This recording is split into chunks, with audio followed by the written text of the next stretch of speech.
দর্শক, প্রথমত আমরা যখন জায়নামাজ দাঁড়াবো, আমরা এই নিয়ত করে নেব যে পবিত্র ঈদুল ফিতরের সালাত অথবা ঈদুল আজহার সালাত আল্লাহর সন্তুষ্টির জন্য অতিরিক্ত 6 তাকবীরের সাথে আদায় করার নিয়ত করলাম। আপনার নিয়ত হয়ে গিয়েছে। এরপর আমরা যে গুরুত্বপূর্ণ বিষয়টি তা হচ্ছে, প্রথমতে আমরা যে তাকবীর দিব, এখন ঈদের নামাজটি একেবারে প্র্যাকটিক্যালি আমি দেখিয়ে দিচ্ছি। মূলত আমরা আল্লাহু আকবার, আমরা হাত বেঁধে ফেলব।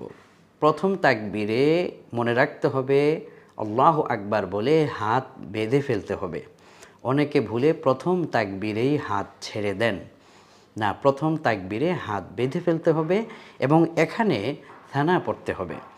হাত বেঁধে আমরা যে সলাতের যে থানা পড়ে থাকি, আল্লাহুম্মা বাঈদ বাইনি, এটা অনেকেই পারেন না, এটা অনেক লম্বা। আমরা আরেকটা থানা পড়ে থাকি, সেটা হচ্ছে সুবহানাকাল্লাহুম্মা ওয়া বিহামদিকা ওয়া তাবারাকা ইসমুকা ওয়া তাআলা জাদ্দুকা ওয়া লা ইলাহা গায়রুক।